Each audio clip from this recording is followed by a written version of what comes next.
Swiss German Storytime mit dem Thomas.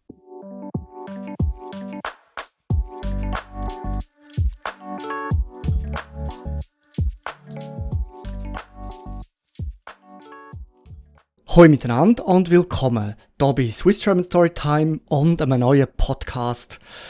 Ich habe es mal wieder geschafft, eine neue Episode aufzunehmen. Ich bin im Juli echt ein bisschen beschäftigt gewesen, eben abgesehen von den Ferien bin ich im Moment auch recht dran an einem neuen Projekt. Ich arbeite an einem neuen Kurs für Schweizerdeutsch, an einem Anfängerkurs eigentlich, wo alles mal von Anfang an ein bisschen erklärt. Und ich hoffe, dass ich ihn eigentlich bald mal veröffentlichen kann. Es sollte nicht mehr so lange dauern. Und ich werde euch auf jeden Fall auf dem Laufenden behalten und dann auch informieren, wenn er parat ist. Aber der Kurs ist mehr für Anfänger gedacht. Und wenn ihr schon ein bisschen fortgeschrittener seid, dann müsst ihr euch vielleicht noch ein bisschen gedulden, bis ich dann auch Zeit habe, um ein paar Kurse oder ein paar Sachen für Fortgeschrittene auch machen. Aber es hat ja schon viel Materialien auch auf meiner Patreon-Seite. Darum schaue ich da auch einfach dort rein. Dort tue ich jede Woche was Neues hochladen.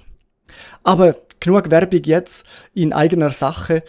Lassen wir los mit dem Podcast. Ich hoffe, euch gefällt's und viel Vergnügen. Der 1. August. Geschichte über den Schweizer Nationalviertag. Am 1. August feiert die Schweiz ihren Nationalviertag, den sogenannten Bundesviertag. Auf Französisch heisst er Fête Nationale, auf Italienisch Festa Nazionale und auf Rätoromanisch Festa Nazionala. In der Deutschschweiz sagt man einfach 1. August oder Bundesvier. Aber wieso eigentlich genau am 1. August? Das Datum geht zurück auf ein altes Dokument, einen Bundesbrief von 1291. Dort innen haben sich die 3 Urkantone, Uri, Schwyz und Onderwalden, zu einem Verteidigungsbündnis zusammengeschlossen. Und wie ihr sicher wisst, gilt da als Geburtsstand der Eidgenossenschaft. Der Brief ist auf Anfang August datiert worden und darum ist der 1. August dann später zum Nationalviertag erklärt worden. Aber erst ein rechtes Weilchen später. Die erste Bundesfeier hat im Jahr 1891 stattgefunden. Die Idee ist aus Bern gekommen, wo dortmal sein 700-jähriges Stadtjubiläum feiern. Man wollte es gerade mit der 600-Jahr-Feier der Schweiz kombinieren. Dortmal ist der Bundesbrief ein Symbol für die Entstehung der Eidgenossenschaft gesehen, auch wenn es eigentlich viel ähnliche Bündnisse in dieser Zeit gegeben hat. Zuerst war die Bundesfeier nur eine lokale Tradition. Erst ein paar Jahre später, 1899, hat der Bund die Kantone dazu aufgerufen, jedes Jahr am 1. August Kirchenglocken läuten zu lassen. Doch schaffen hat man trotzdem müssen, weil in vielen Kantonen ist der 1. August ein normaler Arbeitstag gewesen. Erst 1994, also vor noch etwas mehr als 30 Jahren, ist der Bundesviertag zu einem der wenigen offiziellen arbeitsfreien Viertag für die Gesamtschweiz geworden. Da ist nach einer Volksabstimmung 1993 passiert mit einer rekordhohen Zustimmung von 83,8%. Seitdem gehört der 1. August fest zum Schweizer Kalender. Viele Leute schmücken ihr Zuhause mit Fahnen und es wird, wenn das Wetter schön ist, gern grilliert. In den Gemeinden gibt es Feierlichkeiten, häufig mit Musik und diversen Reden. Und in den Bäckereien kann man die feinen 1. August-Weckli kaufen. Natürlich dürfen auch die Nationalhymnen nicht fehlen.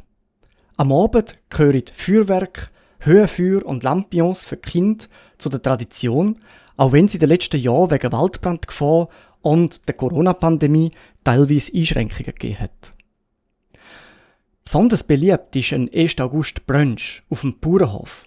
Viele Höfe laden zum Morgen mit Zopf, Käse, Joghurt und anderen regionalen Spezialitäten ein. Obwohl ich persönlich den Brunch lieber daheim geniesse, ist da auf jeden Fall ein guter Start in den Tag. Eine grosse nationale Feier gibt es nicht. Nur auf dem Rütli, einem symbolischen Gründungsort der Schweiz, findet jedes Jahr eine zentrale Feier statt. Und am Abend hat der Bundespräsident traditionellerweise eine Ansprache im Radio und Fernsehen. Auch im Ausland wird gefeiert, zum Beispiel in Schweizer Botschaften. Ganz ein interessantes Beispiel ist auch die Grenzstadt Laufenburg, wo die Deutsche und die Schweizer gemeinsam auf der alten Rheinbrücke feiern, wo die beiden Stadtteile verbindet. Der 1. August erinnert an die Vergangenheit, ist aber auch ein Tag für die ganze Bevölkerung. Ob mit Feuerwerk und Brunch oder einfach nur die ganz gemütlich, der Nationalviertag gehört einfach dazu und zum Glück haben ja mittlerweile auch die meisten frei. Ja, und da ist eigentlich die kurze Episode gesehen zum 1. August. Ich hoffe, es hat euch einen kleinen Überblick gegeben. Viel besser wahrscheinlich schon über den Tag. Da mit den Jahreszahlen so ganz genau habe ich vorhin auch nicht gewusst. Ich habe nicht gewusst, dass der 1. August eigentlich noch gar nicht so lange gefeiert wird und vor allem, dass man noch nicht so lange nicht arbeiten muss an dem Tag. Da habe ich wirklich nicht gewusst. Aber gut, haben wir heute alle frei an dem Tag, oder? Ich hoffe auf jeden Fall, ihr könnt euren 1. August auch geniessen, egal was ihr macht. Und wünsche euch auf jeden Fall viel Vergnügen und freue mich, euch beim nächsten Podcast oder beim nächsten Video wieder zu sehen. Macht's gut!